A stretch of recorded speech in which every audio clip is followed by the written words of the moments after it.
One of the nice things about doing a show like this, when we're not confined to the authority of time, like if I were doing a radio show right now, it'd be like, how are we going to squeeze all this into an hour? Don't have to worry about that. It's especially good when you have someone who knows a lot about a lot of different things, as our guest today, as you're about to find out. We've got trades.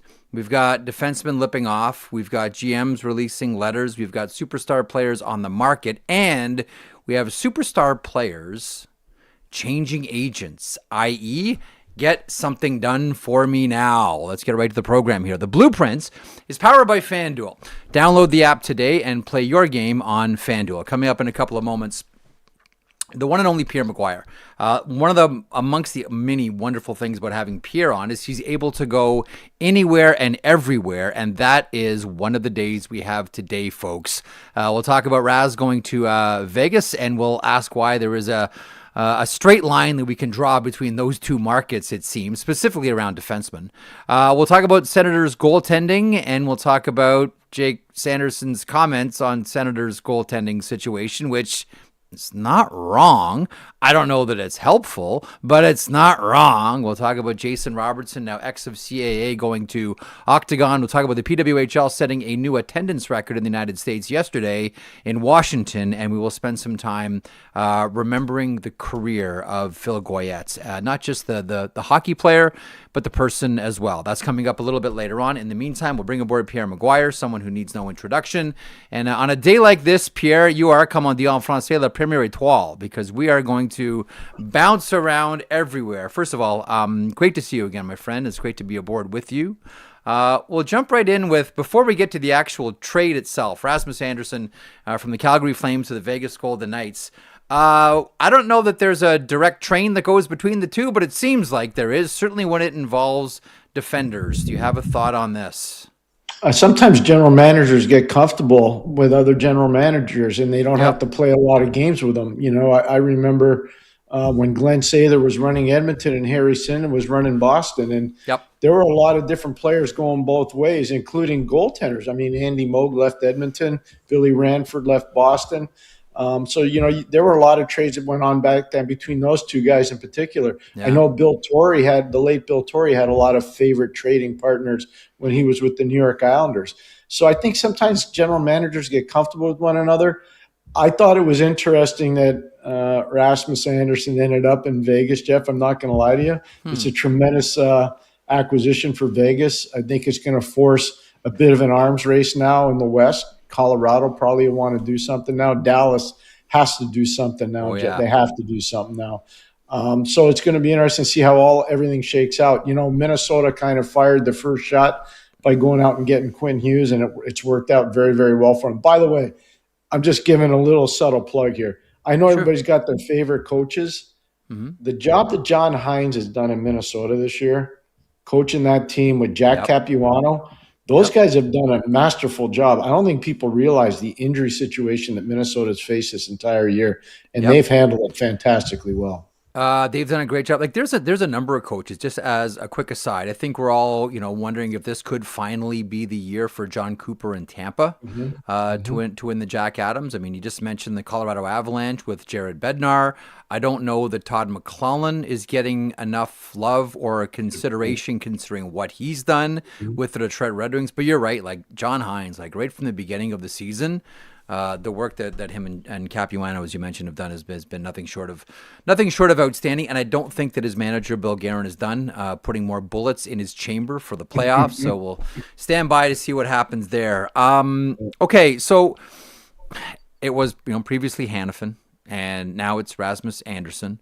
Not to beat the Calgary issue too much to death here. I want to get to the Calgary side of this, but From a Vegas point of view, they used to always say, and the evidence is right there before us, whenever Chris Pronger left a team, that team struggled. And I can't help but thinking the same thing and seeing the same thing with Alex Pietrangelo. When he left the St. Louis Blues, they've still, to this day, they have not been able to get anywhere close to what they were when they had Alex Pietrangelo, and now because of the injury, Pietrangelo is no longer with the Vegas Golden Knights. I don't think it's too difficult to look at this situation and say this is all in service of the Vegas Golden Knights having lost Alex Pietrangelo. What a great point, and very true. I'm still surprised, and I known Doug Armstrong a long time, knew his late father too, that they chose not to sign Alex Pietrangelo in St. Louis and went in a different direction. And obviously, they're allowed to do whatever they want. It's their team, and Doug's done a masterful job there. But you see the impact that Alex had once he got to Vegas. Yep. I mean, it was phenomenal. And they win a Stanley Cup. They're relevant every single year. George McPhee deserves a huge amount of credit. Kelly McCrimmon deserves a huge amount of credit. Their pro scouts definitely have the market figured out in terms of organizational strengths and weaknesses for the Vegas Golden Knights. And, you look at the addition of Noah Hannafin. Now you look at the addition of Rasmus Andersson. Shea Theodore is a left shot. He can play left or right side. They're just so deep. They continually go for it every single year. I have so much respect for how George and Kelly do their business there in Vegas. And they've done this all too. They still have another bullet in the chamber in Trevor Connolly. It's not like, okay, so they're giving away picks. Like, we're used to that, right? Yeah. Like, hello, Montreal Canadiens. You got Nick Suzuki, but it's like everybody, like all their first round picks, like they're gone, but they still have, if they want to use it, Trevor Connolly. Like, I still don't think that Vegas is done. I don't think any of us think Vegas is done. I think they're still looking for one more forward to add to their mix. And I'm like you. They don't care about what's coming. They don't care about prospects they use as resources to win the cup today. If you're looking, not to get so zen about this, but if you're looking for a team that's content to always live in the moment, Vegas might just be your team. I don't worry about the future. I just want now. That's know what's amazing? Think back to the expansion draft. I was there. They asked me to come out and host it, and I did. They drafted Marc-Andre Fleury. He was supposed to be the face of the franchise. And quite frankly, he was the face of the franchise for a very long time. But then they got to the pod, and they brought in Robin Lehner. And Robin Lehner all of a sudden usurped the starting goaltending position from a real good goalie, Marc-Andre Fleury. Well, Robin Lehner didn't work out. So they decided, okay, we're going to have to rejig our goaltending position again. And they find a way to do it. And Aiden Hill comes in, and they bring in Sean Burke as a goalie coach. And Sean Burke hits it off with Aiden Hill, and Aiden Hill helps them get a Stanley Cup. I mean, you go down the line. No teams, and this is the dirty little secret of the Western Conference. I know you're aware of this. This is for the fans. I don't think there are two teams that hate each other more than the San Jose Sharks and the Vegas Golden Knights. I really do not think there are two teams that hate each other more. Honestly, and nobody talks about it. But think about it for 1 second. They brought Pete DeBoer to Vegas from San Jose. Hey, Jeff, think about that for 1 second. It's the hatred is intense. Listen, like it's still hasn't worn off. Every time I see Ryan Reeves in a San Jose jersey, I kind of do that. Whoa, man, that because I still think to Vegas and San Jose. This is part of the glory of like, okay, let's get San Jose back to that level now, so we can reintroduce that feud. I would throw in Vancouver and Dallas, but that might just be at the ownership level. And when you look at like intense dislike for one another in the Western Conference, but yeah, man, like honestly, you're right. Vegas and San Jose is a tasty one. Now, from the Calgary point of view here, we wonder about Nazem Kadri. We wonder about Blake Coleman. Might even wonder about Mackenzie Weegar, although he has a lot of term. Is this the beginning of the trade dominoes falling in Calgary, or do we look at this and say, it was time. They needed to get this deal done. Don't read anything else into it. Which one do you think? I think they're going to be proactive. They're going to stockpile picks. It's a good time to have picks too, by the way. The draft last year was okay. It wasn't elite. It was okay. Coming up, you can see how it's trending. It's going to be really elite. There's so many impact players coming over the next couple of years. So I can understand what Craig Conroy is trying to do. I can understand what ownership in Calgary is trying to do. They don't want to be mediocre anymore. They either going to swing for the fence or they're not. I think they're going to swing for the fence. I don't have a problem with that. Just watching what they're doing and hearing the sound bites out of the managerial office. Zach Whitecloud, by the way, is the same age as Rasmus Andersson, and he's a useful player. He doesn't have the offense that Rasmus has, but he's an elite penalty killer. He's a good shot blocker. He's a good shutdown guy, and he's a guy that Kelly McCrimmon knew more about than anybody else because the kid grew up right next to Brandon. He did go to Bemidji State, a college school, but I mean, again, Zach Whitecloud's a good player. You see all those draft picks that Zach put up on the board. Yeah. It's really appropriate. So, quite frankly, I don't think Calgary's done. I still think, and you just mentioned, a couple names.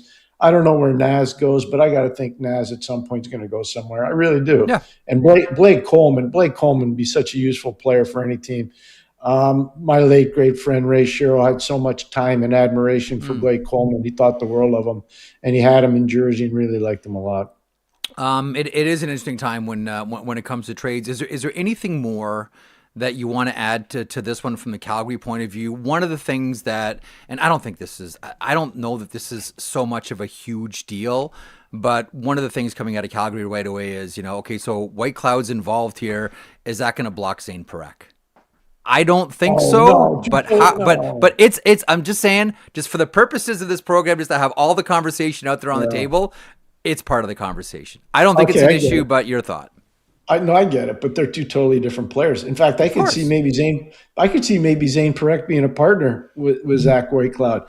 I'm of the era where I remember when Jeff Bukaboom went to New York and he became partners with a guy named Brian Leach, and the rest is history. Sometimes those players that like to roll with the puck and be offensive, they need guys like Zach Whitecloud. They need guys like Jeff Bukaboom to stabilize the situation. So maybe, but I don't see it being because Zayden Parex's going to be sitting and watching and Zach Whitecloud's going to get his ice time. I don't see that at all. Can you see Calgary moving another defender? I think anything's possible, but I still think it's probably what we talked about. Naz is probably one of the guys. Those are probably two of the guys. I think there's an appetite around the league for some of their bigger forwards. I just don't think they're in the mood to want to move those. Jeff, when you were doing this a long time ago, Cliff Fletcher used to have a theory all the time, and they had such an amazing scouting staff in Calgary. Calgary wouldn't draft players under 6 feet tall. There are only two that they did. One was Fleury. Yeah, Fleury. And the other guy was Peter Lappin. Everybody else was over 6 feet tall. They didn't want anybody small. And they were hard. You remember, they were no fun to play against. You think about Joel Otter, you think about Colin Patterson. You start looking at all the big guys, Gary Roberts, like Joe Nieuwendyk. People forget Joe Nieuwendyk's a big guy. He's not a small guy. Yeah. So there's the other thing about Calgary too. Quick diversion. When you look, they're going up against the Edmonton Oilers in the Smythe division every year, and here comes Gretzky, and here comes Curry, and here comes Coffey and Fuhr, and the traveling all stars, Messier, Anderson, keep going.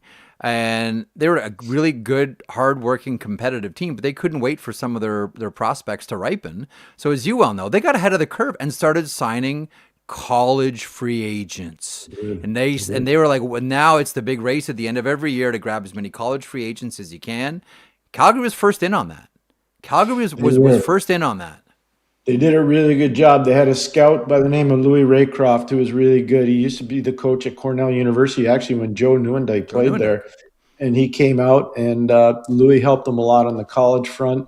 And the thing that I remember, Ian McKenzie was always out there working hard for Calgary back in those days. They had a very interesting staff. And this is a good one for the fans in Calgary that are watching you. Calgary used to be a big budget team, as you know. Oh, yeah. And they were one of the only teams when you'd go to Europe scouting, their scouts would be sitting in business class and all the rest of us would be sitting in the bus. Those were the days. Calgary also, they spent a lot of time with international hockey too, specifically in the 80s. Like you look at all of those tours. Remember there was Caps and Flames 1-on-1, but Washington or Calgary was always going over.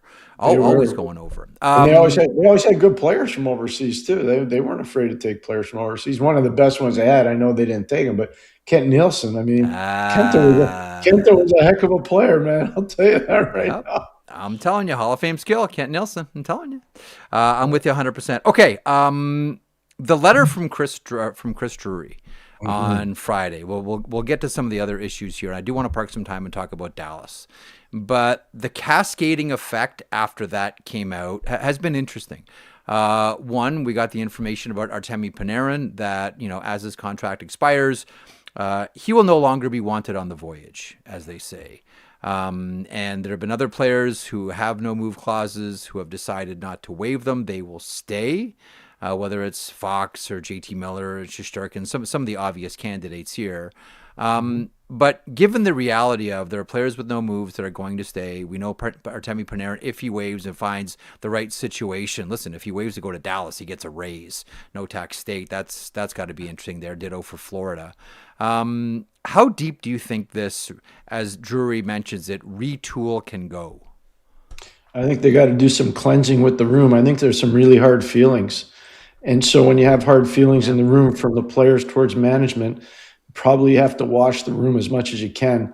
There's a lot of things that went into this. The way they treated Barclay Goodrow, I don't think was appreciated by the players. The way they treated Jacob Trouba wasn't appreciated by the players.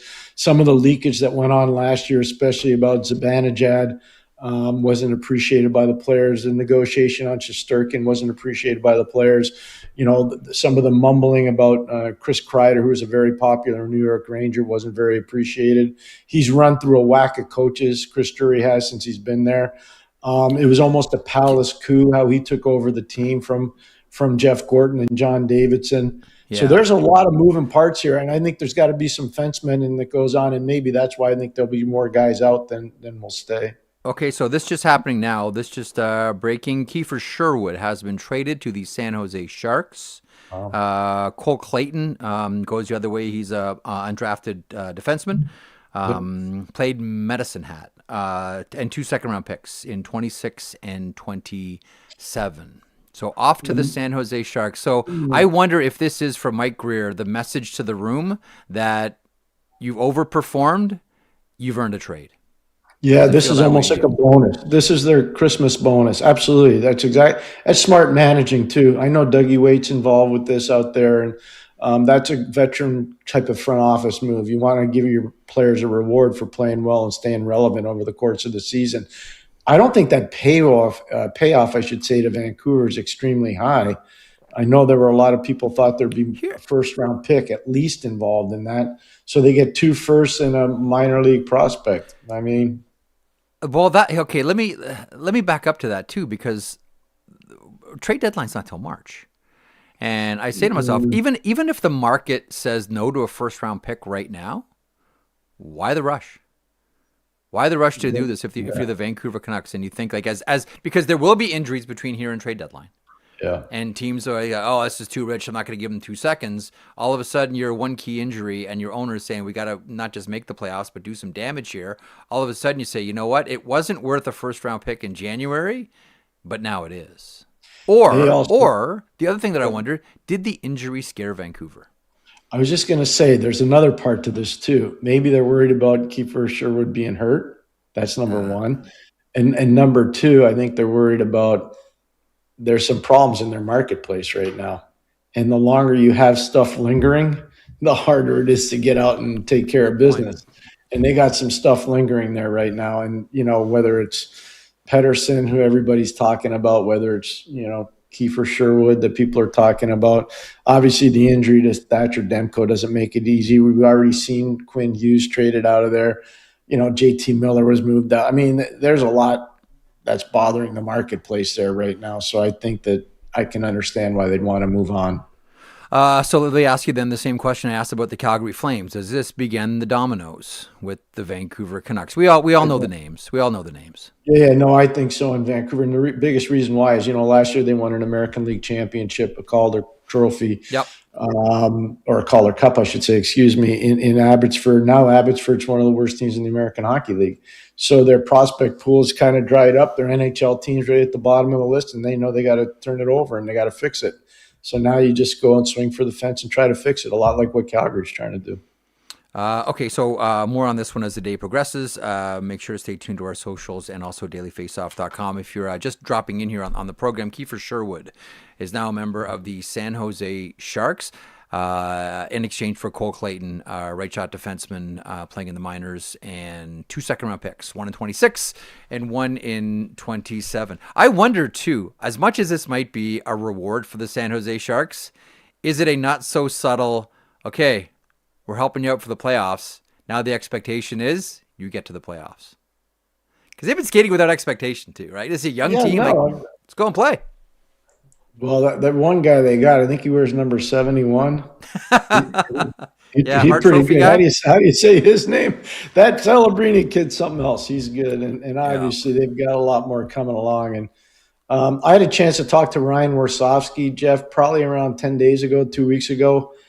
He's a fascinating guy, and I think he's done a fantastic job. And they've got a Yeah. brilliant young assistant there by the name of Brian Wiseman, who for a long time was coaching in Edmonton. He's a disciple of Dave Tippett. He played for Dave in Houston when there was the old IHL and then worked with Dave. And I can tell you one thing, that coaching staff is really underrated. They've done some very, very good things with those players. And here's the difference. We were talking about the Rangers before, talking about San Jose now. Why do the Rangers struggle and teams like San Jose get better? Nobody gets better playing for the New York Rangers. They haven't in the last 5 years. Nobody gets better. Braden Schneider's Exhibit A. Exhibit A. Hadn't gotten better. Look at all the Rangers players that haven't gotten better. Look at all the San Jose Shark players that are getting better every day. And so I give that to the coaching staff, and I have a lot of respect for what they're doing out there in San Jose. Quick note on Wiseman, too. Controls the power play and played for Red Berenson at Michigan. I can't help but think that isn't going to help Brian Wiseman in his day-to-day life as an assistant coach with the San Jose Sharks, and probably somewhere down the road, Wiseman's going to be a head coach. I would have to assume. He was one of the great Chatham Micmacs. I saw him play on his team was a kid named Steve Shields. Remember Steve Shields? Great goaltender. Oh, yeah. 99. He was awesome. Yeah. He went to Michigan, but Brian Wiseman was a great Chatham Micmac. He was down to St. Lawrence University and the University of Michigan, and he didn't pick us. He picked Michigan. I could understand. He's looking at Red Berenson every day. Red would make that short drive from Ann Arbor. I'd take the 7-hour drive from Canton, New York. It's a little different. You mentioned the Rangers. Sorry, when the news broke about Sherwood, I wanted to make sure we got that on as quickly as possible. But let's swing back to that one here now. So now the question becomes, what happens? And Panarin seems to be the obvious one. There's a few teams like I've wondered about, and specifically going back to Chris Patrick talking about looking for a high impact winger for the Washington Capitals. I do wonder about Washington. I would wonder about Panarin going to Washington, maybe doing a 2 to 3 year extension, and perhaps he becomes the Ovechkin replacement on the left side, and the Caps all of a sudden get a new look after Ovechkin sails off into the sunset. I think Dallas, if you look at the Dallas Stars right now, like they're 2 wins in their last 12, and all of a sudden the goal scoring has vanished for this team. They need something there, and it's another go for it year for the Dallas Stars. Carolina, I would imagine they're always in the mix. I think we wonder about Colorado. Once upon a time, they were in the mix. I believe they offered, I think it was a 3 or a 5 year deal when he was finished with Columbus, but he had his heart set on going to the New York Rangers. The Florida Panthers could be an option as well. When you're looking at the landscape for Artemi Panarin, which teams jump to mind for you, Pierre? I'm going to throw one at you, the Detroit Red Wings. I think what they've done so far with this team and with Todd McLellan there, I think they've amped it up. I look at that Moritz Seider and Simon Edvinsson tandem. That's a ready-built defensive tandem for playoff hockey. You look at the quick strike capability of a guy like Lucas Raymond. You look at the Brinket's goal yesterday against Ottawa in overtime and the way he shot the puck. You look at the speed and the creativity of Larkin. Patrick Kane seems like he's having fun again.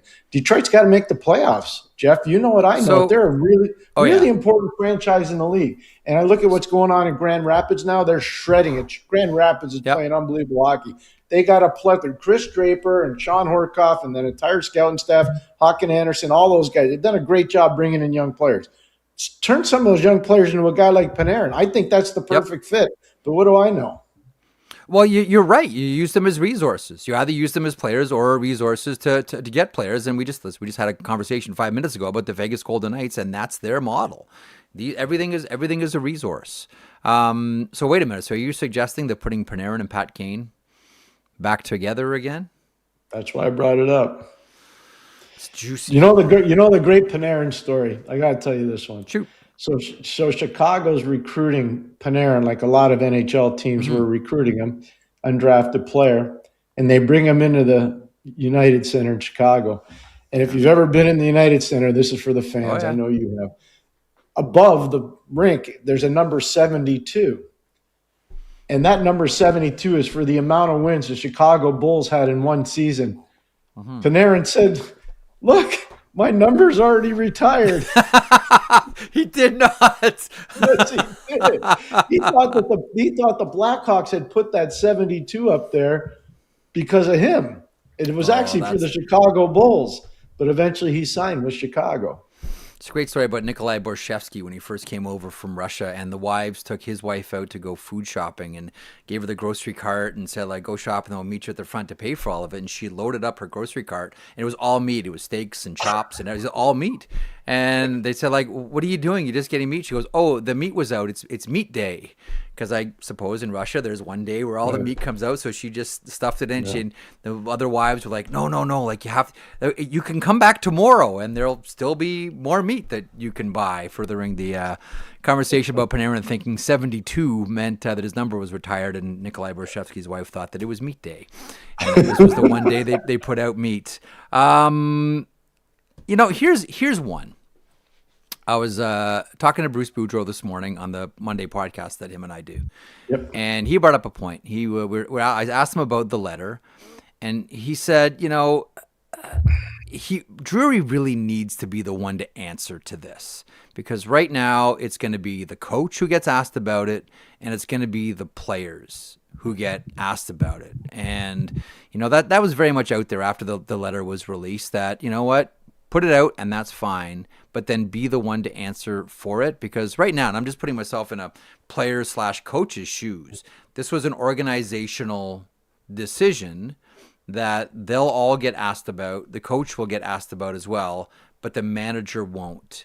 That's a tough spot for coaches and players. It's terribly difficult, very difficult. I've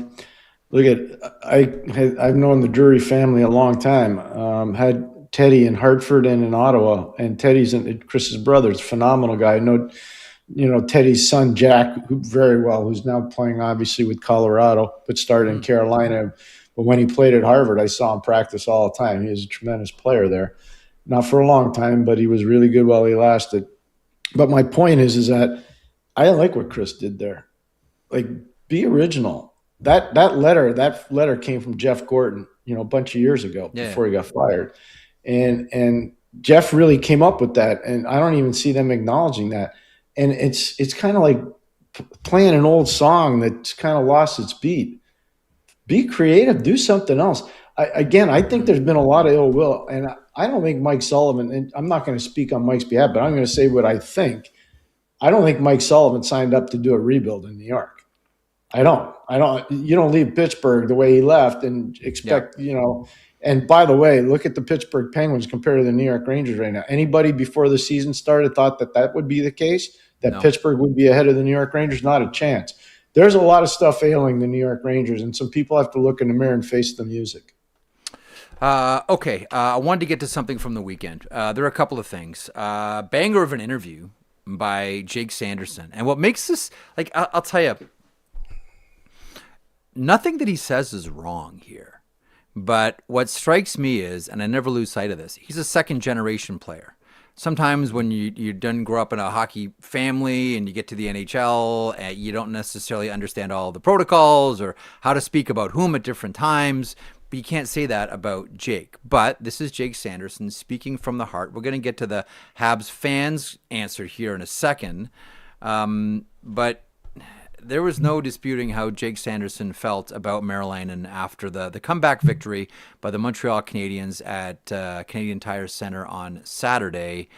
Here's the evidence, Pierre. How did you feel about your team's goaltending today?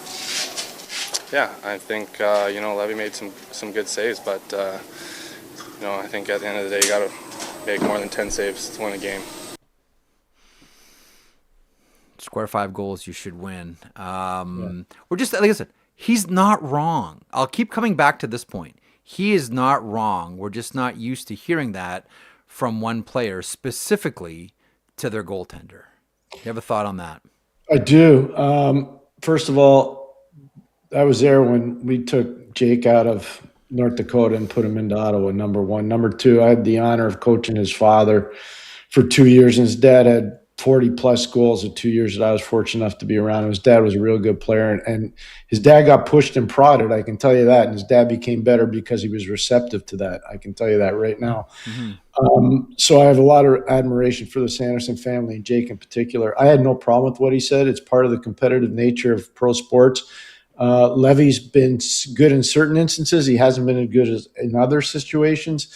He needs to be more consistent with his play. I like the fact they brought in Reimer now to try to help him out, especially as long as Omar's not there, because he's had a pretty heavy workload. But there were a lot of plays in that game that had to be stopped. Timely goaltending matters, and those were not really difficult save opportunities. And so I felt bad, but I have no problem with what Jake said. And this reminds me of a story. I'm going to do the reverse. There was a goaltender back in 1973 who played for the Montreal Canadiens named Ken Dryden. Yep. And the late Ken Dryden said some stuff that wasn't very good about three guys on the defense, Robertson, Savard, and Lapointe. He basically threw them The Hall of under Fame bus. guys. The Hall of Famers.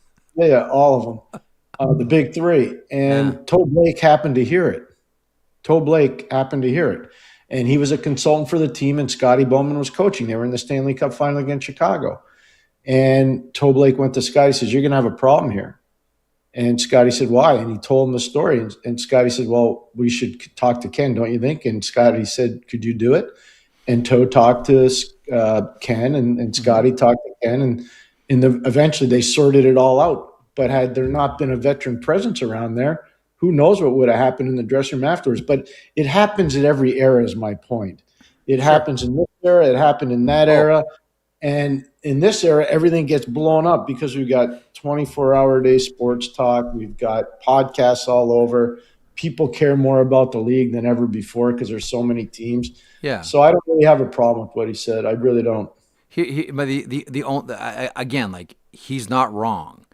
Yeah. And those conversations happen all the time. But normally that type of comment is more under the umbrella of that happens during the players only meeting. Yeah, true. Like, guy, you know what? We need more than 10 saves. It was actually 13, but splitting hairs here. We need more than that. That's where it's like you close the door and everything's on the table and guys go at each other, and then by the end it's all out and everybody's emptied the tank, and then you go out as a team. But like, I don't think that that's unique to hockey, or that's ever been unique to hockey. We just never hear it in front of a microphone. I'll never discourage someone from speaking honestly, and he was speaking honestly. Like, he's right. He didn't make it personal. He just said, "We got to get some saves." You know, it's funny. I did a playoff series. I won't tell you the teams or the coaches or the players, but I did a playoff series that was pretty heated. And one of the leaders of this one team during a TV timeout, it was really quiet in the building, said it very loud. "Are we ever going to get a save from this guy?" And he looked at the end of the bench where that guy he was talking about was drinking water. And the coach and all the players looked at him like they were embarrassed. And the goalie goes, "Yeah, I got it. I'll wake up." Now, it's kind of like, to your point, it was in the middle of a team thing. It wasn't in the media.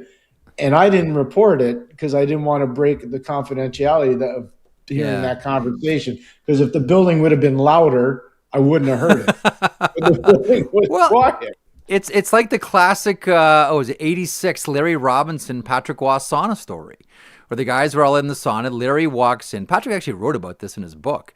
Larry walks in, everybody leaves, and it's the legend sitting next to Patrick Waugh. And at that time, like, Patrick was a great goaltender, but every game there was like that one bad goal that, even Red Fisher would write about it. And so Larry sat right next to Patrick, really uncomfortable moment in the sauna, two men in towels. "No more bad effing goals." And stood up and left the sauna. And you're like rookie Patrick Waugh sitting there all by yourself, like, okay, I get it. Okay, I get it. I understand. But doesn't leadership matter? Like, I think leadership matters a lot. Jake was a real good leader at Dakota. I think he's going to be a hugely important player for Team USA at the Olympics. Yep. You can argue he's one of the top 5 defensemen in the league. I just think he's just a little bit behind, the guy out in Colorado, Cale Makar.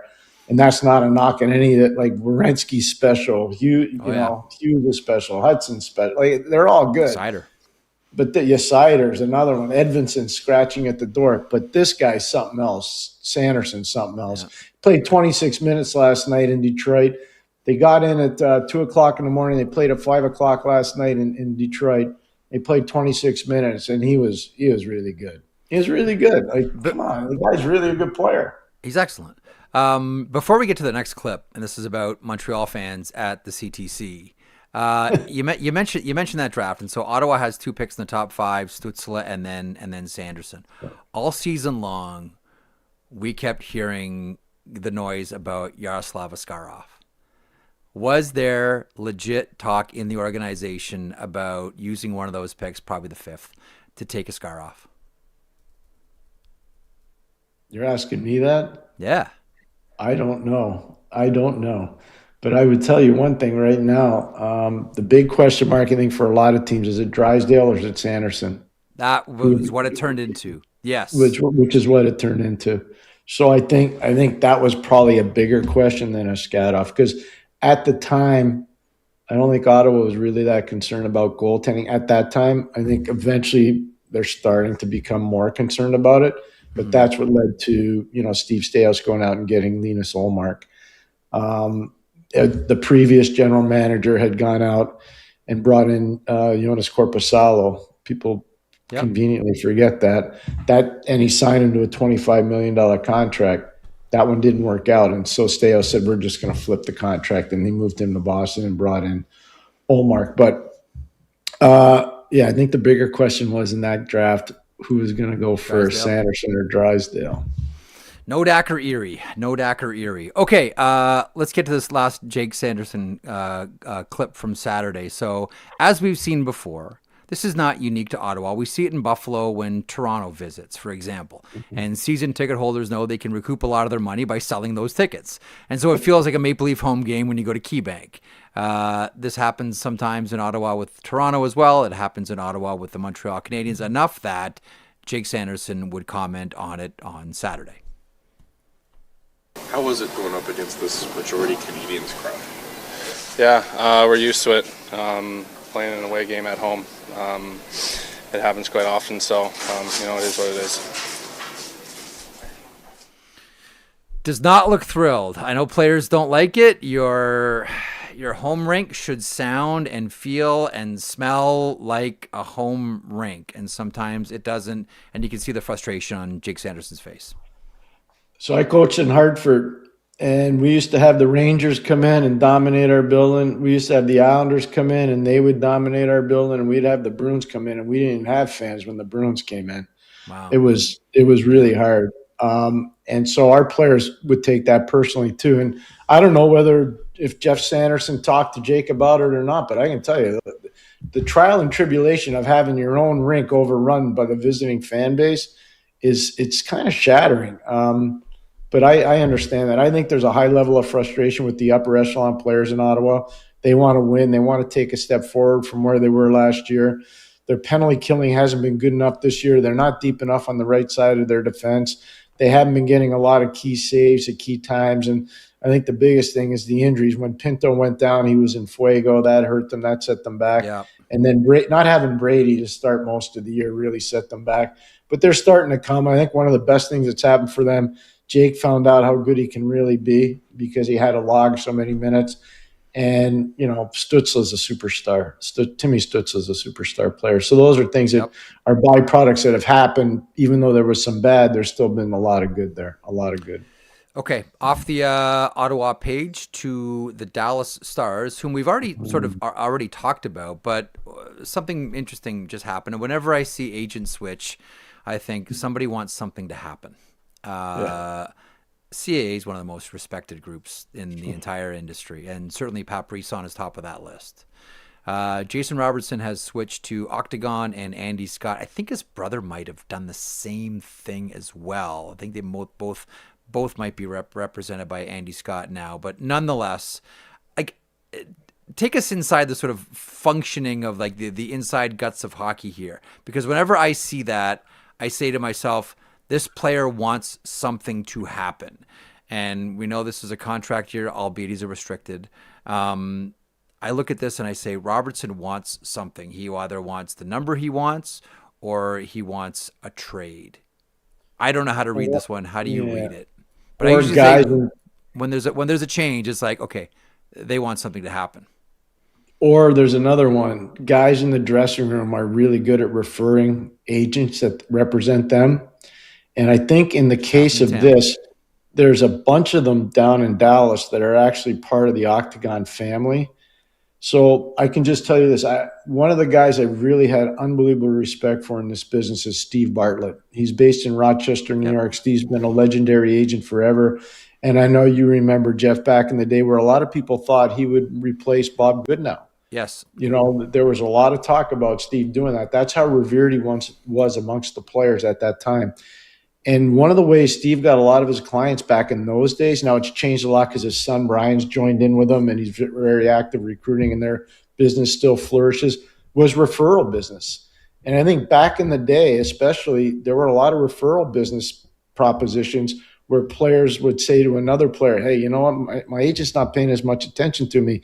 What do you think of your guy? And then they say, well, my guy's great and he also does your taxes too, and he can help invest your money. So, you know, I think there might have been some referral stuff that went on in this whole transaction with Robertson. Mm-hmm. We'll see how it plays out, but that's kind of how I think this one might have played out more. Interesting. We'll see how this one goes because as the Dallas Stars now very much in the market for help, we do wonder what the future of Jason Robertson is with the Dallas Stars. Like, just as an aside, I think that if he wants the Harley contract, it's there for him. Like, go ahead. Oh, yeah. I just don't think he wants the Harley contract. He wants to closer the Rantanen contract is what it feels like. I read somewhere where he's looking at 12 plus, and I'm like, I don't know if that's going to work. We'll see. We'll see how it goes. We'll see. Really quick, PWHL attendance record in Washington yesterday, 17,000. I was 17,422. Nonetheless, a new record here. New York beats Montreal 2-1. Particularly rough game with essentially a line brawl at the end, which everyone at Capital One Arena adored. And this is a league that is still in expansion mode. Right? Like, as we just watched Zach just playing some of the clips, like these hits were for keeps and the punches at the end were for keeps. And, you know, the hatred between these two teams is very much for keeps as well. PWHL still very much in expansion mode.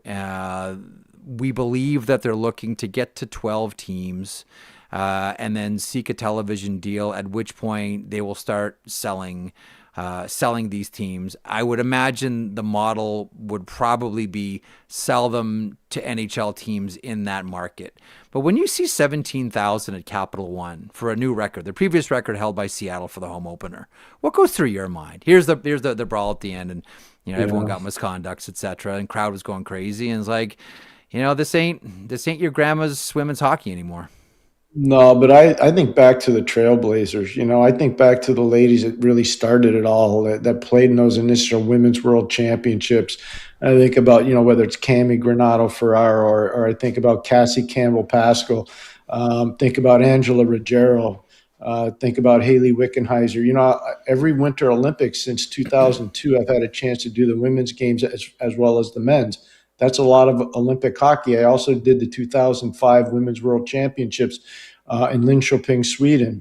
Canada ended up losing that tournament to the U.S., and it was really one of the first times you could see that the United States was starting to really jump and be maybe equal or better, even though they won in '98 in Nagano. So I'm kind of excited for the women's game. I think it's really one of the great growth opportunities for the sport. The more women that play, the more people are going to want to be involved and they'll want to attend NHL games. I spent a lot of time in Europe at the beginning of September and October going to different things, trying to help the pro game for the women and the men there. And I was really fascinated by the commitment. I didn't experience that commitment level probably 15 or 20 years ago for the women. Mm-hmm. Now there's a vehicle to help grow the women's game, and I'm really excited for it. I think it's going to be positive. The belief that I've always carried with me is the more women and girls that pick up hockey sticks, the more the sport overall grows, and that means stronger manufacturers. That means more jobs for trainers and everything else, like all the skills coaches, all those types of things, and more arenas. built as well. You know, I think it benefits everybody at every single level in the game if more women pick up hockey sticks. Okay, something I wanted to get to here with you specifically, because I know you can speak with more authority about this person than I can. Hungry for Hockey History, a presentation of our friends at Uber Eats. Uber Eats is enabling fans to maximize their fandom all season long with exclusive game day deals on the app. From game day eats to paper plates and napkins if you're hosting, to all the ingredients you need to make your favorite game day dip before, during, and after the game, Uber Eats is assisting every fan's hockey experience all season long. Zach, do you want to present this one? Yeah, today is not necessarily a today in history, but more so remembering Phil Goyette from October 31st, 1933, passed on January 17th, 2026. In his 16-year NHL career, Phil played 941 games and accumulated 674 points. That's 207 goals, 467 assists.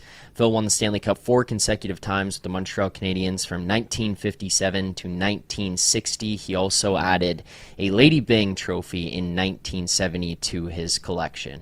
Yeah, with St. Louis Blues. I know that you knew Phil Goyette. Do you have a thought or two on the late smallish center, who was one of the most, and I'm glad that he got the Lady Byng in acknowledgement of it, one of the most gentlemanly players ever?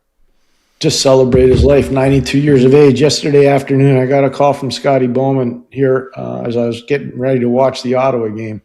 And he said, Pierre, I'm just calling to tell you that Phil Goyette passed away. And he started talking about different scenarios between him and Phil over the years and how much respect and admiration he had for him. And what was really interesting, he said, I brought Phil to St. Louis when I was there with Lynn Patrick, and we had good teams, and he just didn't want to stay in the Midwest, and that's why he ended up leaving and going, to New York. Yeah. And he was talking about the relationship that Phil had with players like Jean Beliveau and players like Jacques Plante and players like Charlie Hodge and players like Boom Boom Jeffrey. I got to know Phil during the summer times in Montreal when I was working for the Canadiens, doing the games in the media, and it was just an amazing array of star power. You had Jean-Guy Talbot, you had Phil Goyette, you had Gump Worsley, all the late Pocket Rocket Richard. They would all be at these golf events in the summer, and I had the opportunity to be with them and golf with them and have post-golf beverages with them. And Phil was an amazing gentleman, but he had this unbelievable passion for hockey. He really did talk. He would ask me, "Why is the guy doing this?" And why is the guy like he asked questions? And I'd be like, "I think you probably know the answer better than me." But that whole group of legendary Canadians who were part of those '50s teams and some that carried over into the '60s. Yeah. Those guys were amazing men, just amazing men. He was part of the Gump Worsley trade. That was at Montreal, New York, and Gumper was a big part of it. Also, the first ever coach of the New York Islanders. Al Arbour was third, but he was the first one. I think Earl Ingerfield was second. Right? Yes, was it Earl? Halfway through the season. Earl was great. You used to see Earl on the road all the time back in the. He owned the West. Earl Ingerfield owned the West. He was so good at that. After he stopped coaching, he just dominated the scouting part. I will. There's a couple of rivalries in the NHL that have been lost over the years. Montreal, Detroit is one. And the other, which just dominated the NHL in the late 60s, early 70s, was the Boston Bruins and the New York Rangers. I still maintain that Rangers team goes down as the best team to never win the Stanley Cup. They're just one with the gag line. Oh yeah, the goal of game line. They were just that team should have won at least one Stanley Cup. But there was an incident between the Bruins and the Rangers where Ted Green, terrible Ted Green, speared Phil Goyette. And it just sparked off, as you know, at the time. The game probably took 4 hours after that. And and Bill Jennings, who was the president of the New York Rangers at the time. Now, keep in mind, the Jennings Trophy is named after Bill Jennings. Put a bounty on the head of Ted Green for spearing Phil Goyette. You can't put a bounty on a man's I head. just did. But it was one of like the great rivalries in the history of the NHL, much like, whether it was Gordy versus Rocket, like those Montreal Detroit games in the 50s. They were the same way. And like that's like the Richard Riot was a Montreal Detroit game. But Bruins and Rangers were special. I do remember that, and I talked to Emil, Mr. Francis, about that a lot when I had a chance to work with Emil, because he was obviously really involved in those. Yeah.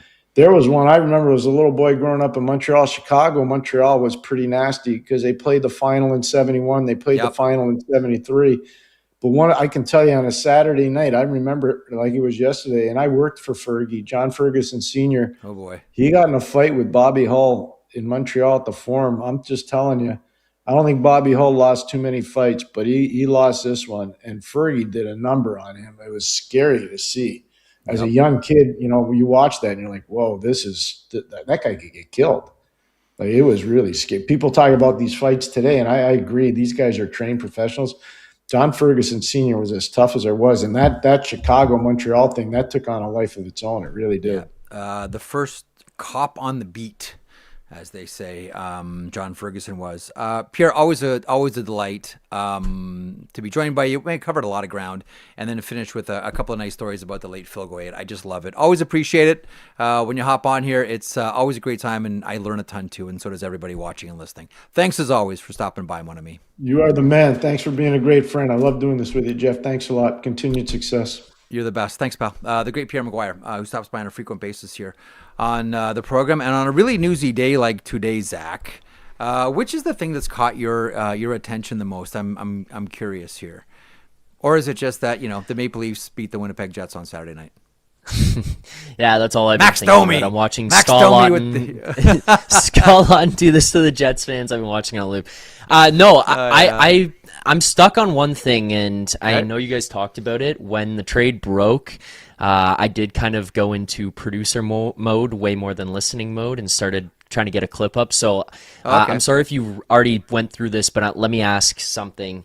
Okay. Do you not feel like this was just I don't want to say panic, but a rush move by Vancouver?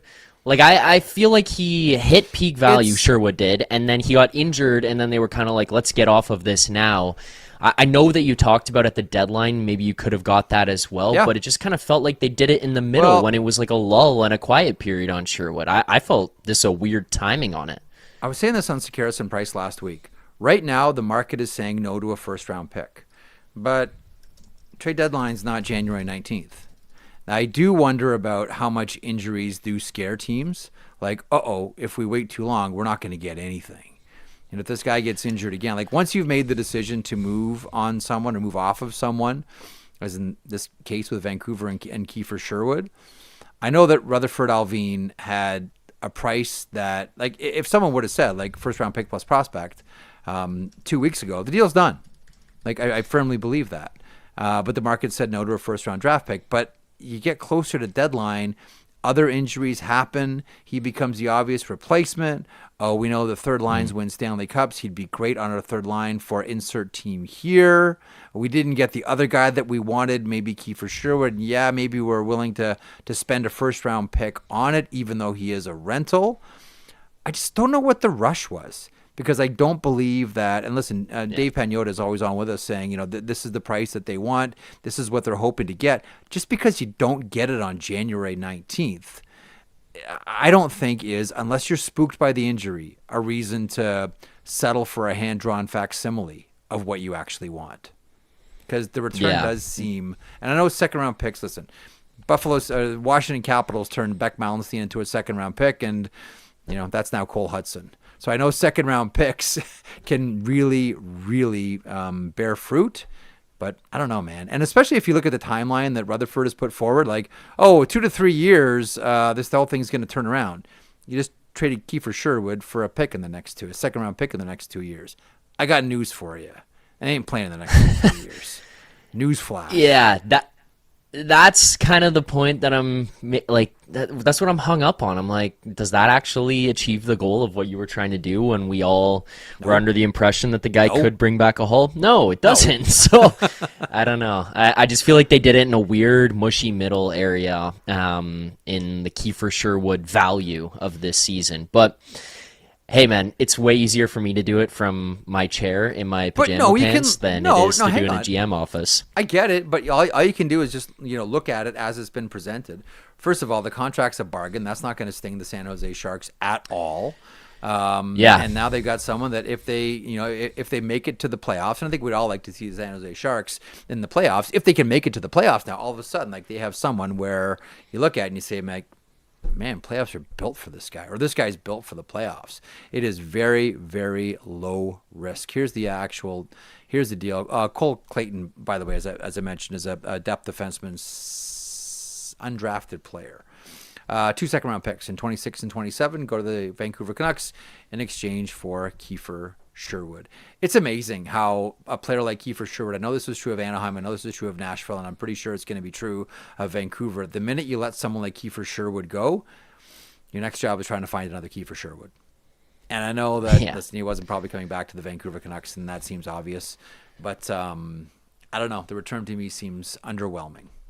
I don't get, unless you're spooked by the injury, I don't get the rush to do it. I thought that was one that was going to be done at deadline. Also from the other side, because I just dumped on Vancouver a little bit there, love this move for San Jose. You touch on everything about what it does for them, but also the other piece of it is you've got a lot of young guys. You've got a lot of draft picks. You've got a lot of kids coming through. Yeah. Okay, here's the second-round picks this year and the year after that, as you just pointed out, do they help you in the next 2 to 3 years? No. So... okay, why not get Celebrini and Smith help while they're here, and Dickinson and Misa and name all the other young guys they've got coming through. Get them some pieces. Who cares? You can't just bail on all the picks, but all right, let's start to move this thing forward and not go crazy on these high-risk moves. It's a pretty reasonable trade for San Jose. I thought a good one. Got another real pro in the room. You got someone that's 24/7, completely dedicated, right down to the tiniest detail. I was talking to one coach who had him, and is you will not believe how this guy prepares and how to the T, cross the T, dot the I, this guy is about his career and hockey. And I just can't help that. For all those kids to have Kiefer Sherwood in that room, and for the price you paid, and for how much you have to pay him, slam dunk, home run. Yep, I like this trade for San Jose. San Jose Sharks. Okay, the sheet is powered by FanDuel. Play your game with FanDuel. It's the NHL season, and FanDuel is your home for all the action on the ice. From Blue Line to BetSlip, we've got you covered all season with unique promos, live offerings, and more features to let you play your game. Missed puck drop? No sweat. With the live same game parlay, you can build up your bets until the final buzzer. Download FanDuel Sportsbook today and play your game. Please play responsibly, 18 plus, and physically located in Ontario. If you have questions or concerns about your gambling or the gambling of someone close to you, please contact Connects Ontario at 1-866-531-2600 to speak to an advisor free of charge. Is Matthew Tkachuk on your board because he's back for the Florida Panthers? Did I find one? Is he? Yeah, all right. Actually, and today's is themed entirely around Matthew Tkachuk because he returns. And Matthew Tkachuk shakes the rust off. Matthew Tkachuk, Brian Rust, Kirill Kaprizov, all to score tonight. This one's not that good. It's good. But I could see it too. I could see all will three. pay $79. Yeah. Tkachuk shakes the rust off. He's that Russian winger, right? Tkachuk, Rust, and Kirill Kaprizov. I love that one. That's continue with these, Zach. You're getting. I actually really. I don't. As I try not to cringe at anything anybody does. I'm trying to get cringe out of my life and not feel cringy about things. This one's really good. Mm-hmm. This one's excellent. Thank you. This one's excellent. Bravo. Thank you. Take the rest of the week off, Zach. Just have vacation Vic. Just have vacation Vic fill in. Vic, yeah, if Vic's watching right now, which I think he is, his brain is exploding hearing you say that. Vic, let's go. Go in the bullpen. Go in the bullpen. The lefty, let's go. I'm glad you like that one. I'm glad you like that. $5 pays 63 cents for people as well. So there you go. Chat seemed to like that one as well. That didn't get the immediate, oh my God, what the hell is this guy doing reaction like I normally do. So I'll take that. Okay, good. All right, chat loves you. Getting some love from the chat. Okay, listen, thanks so much for today. Zach, great job as always. A big thanks to Pierre McGuire. We covered a lot of different things today. Went over a lot of things on the program. Whether it was the passing of Phil Goyette, whether it was the Calgary Vegas trade with Rasmus Andersson, whether it was comments from Jake Sanderson, please, hockey players, don't ever stop being honest. And then the Drury situation, and I thought that was a really interesting. Pierre saying that he didn't like the nature of the note and wanted him to be more creative about it. My main thing, and I'll agree with Boudreau on this one, is if you're putting out a note like that, maybe don't just peace out, check me out on Facebook. Do the conference. Because right now it's your players that are getting asked and your coaches that are getting asked, and that is a manager issue. Nonetheless, we will see now what happens with the trade market now that Rasmus Andersson is a member of the Vegas Golden Knights. And for other teams around the NHL, and I would imagine Dallas would be one of them. I think they've looked at Ras Andersson for a couple of years now. Teams go to plan B, and we'll see where that heads. In the meantime, thanks so much for joining me today, either live here on YouTube or by way of podcast or an archive on YouTube. If you can find it in your heart, subscribe, please, please, please. Do all the likes, do all the reviews, do all the fun things that we ask. Because we really appreciate it and it helps here. Thanks for joining me here today. The program returns tomorrow, 1 o'clock Eastern, with the return of Greg Wyshynski from ESPN and ESPN.com. Have a great rest of your day. Enjoy the games tonight. I think, as you can tell by Zach, it is the return of Matthew Tkachuk for the Florida Panthers this evening. Enjoy your hockey night. We're back tomorrow, 1 o'clock Eastern, with the sheet. That is all. Jeff Marek along with you. I hope you enjoyed the program today. If you did, or maybe even if you didn't, they can't all be gems, folks.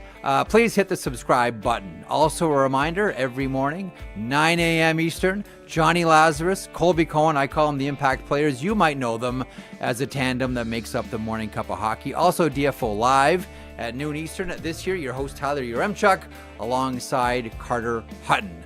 Full day's worth of programming right here on Daily Faceoff, your favorite YouTube hockey channel. And as a reminder as well, Zach Phillips, our producer here for the sheet, said if you subscribe, he'll buy you a puppy. It's true.